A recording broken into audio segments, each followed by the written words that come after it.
I am Laurel Lyons. I am here, second YouTube video.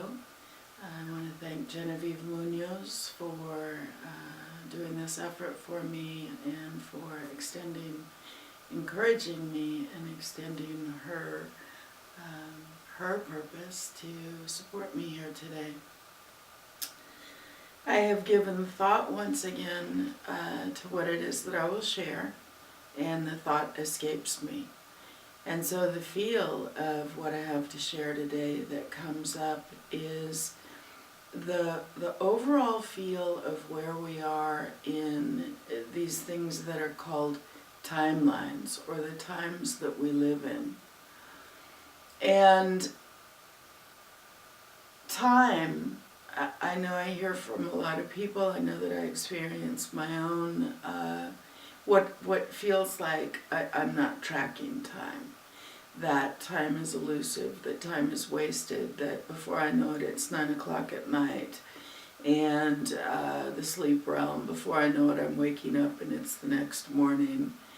And what's going on with time is that for those of us who are continually challenged with or aware of this thing called time, it is because we are either more challenged in our lives or we are more aware of how we are living our lives.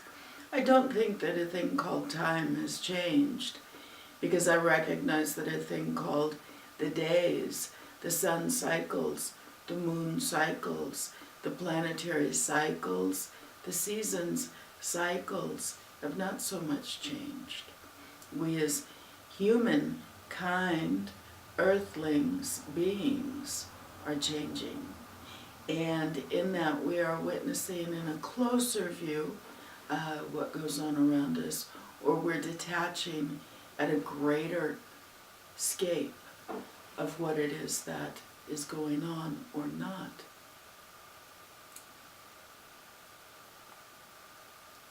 Time for us has never been an appropriate tracker. And why it is that we've been set to time is a mechanism of control. We used to be set to a sundial. That was the very first thing that was, really looked at. I mean, man would watch, humans would watch, women would watch, the masculine, the feminine, uprights would watch where the sun was in the sky. And we started there. And we started with concern at times when population grew, I believe, as to where we were at any moment, place with the sun in the sky when we went about the cycle of sunrise to sunset to sunrise. So now we have this thing that tracks us, that we track with, called time.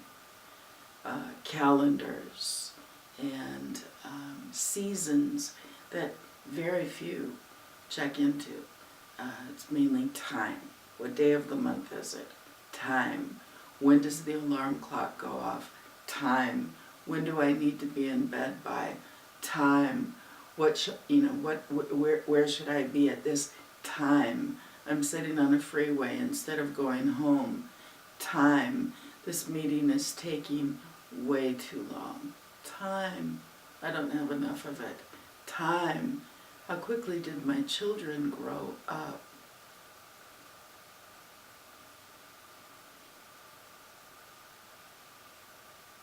Time is measured most, I believe, in our Western civilization, our Western society. I don't really like the expression civilization. It means we are civilized, and I think we need to be a little bit more wild, considerably wild, with consideration at the first line of that. But it was when time was altered for us. It was when time became a competitive realm of when or not when or not when. and then win or not win. How it was that we were going through our performance factors, maybe initially as survival, but now as things like consumerism and how much do I have to gain in how much time I've spent to get there to gain. Our children are going so quickly, growing so quickly, because we spend less time with them.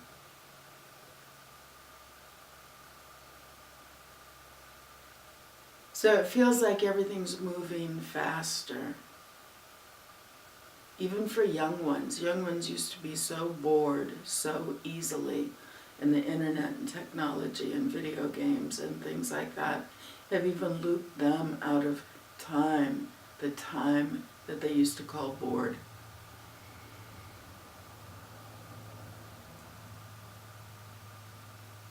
I spent a little bit of time over the last few days, going back over some old journals. And I went through a process of breaking down. I do a lot of work on how the mind works. I pay attention to how the brain functions. And in that, I utilize a lot of information that I receive and that is out there for us to receive, to perceive. And I went down this journey trail for wisdom around this great cycle, this great sphere, like it's a planet, this great globe, this great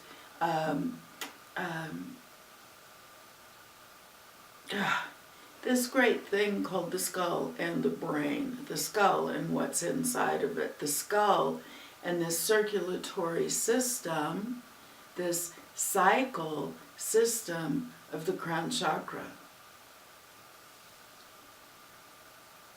And the information that I worked with throughout this journaling process on how it is that we've taken some things that are so simple, like the 4 directions, north, east, south, west. There was no north, there was no east, there was no south, and there was no west in the very beginning.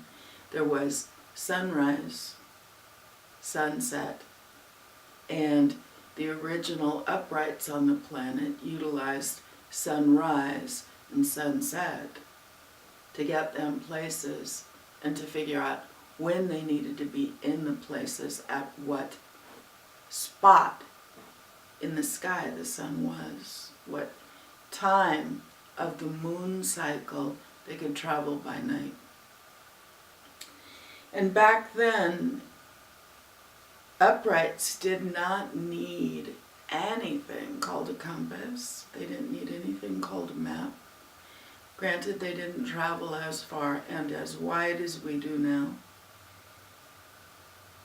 But my belief is that in this great sphere, this great directional indicator, this great super mind, we have in front of us the thing that connects with the north.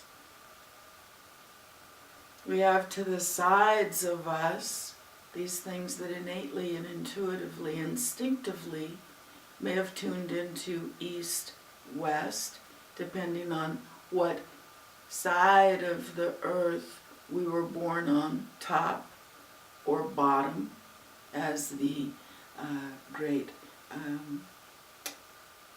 our equator lines give us. And then we have here the south. And in this information that I was working with, that was coming to me and that was making sense to me, I saw that we originally started off with this beautiful directional indicator, the great all-being, the great mind, the great thought process, that north, for me, east, born up on the planet, south, and west, used to get me everywhere I needed to go, believing in the sun and the moon when I was a little girl. And when maps and compasses and GPS came in, I've lost where I'm going a lot. What does that have to do with time? It doesn't have so much to do with time. We talk about wasting time or running late because we got lost, or how convenient GPS is now. So what does it all have to do with time? I may be rambling at this moment, but what it has to do with time is how much we've lost of ourselves. How much we've been convinced of being lost by control mechanisms and control ways.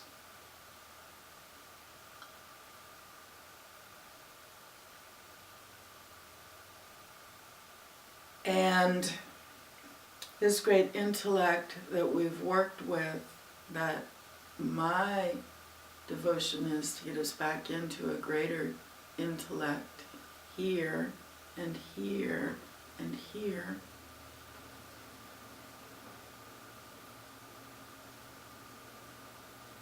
That if we can tap into, again, the heart, the inner being,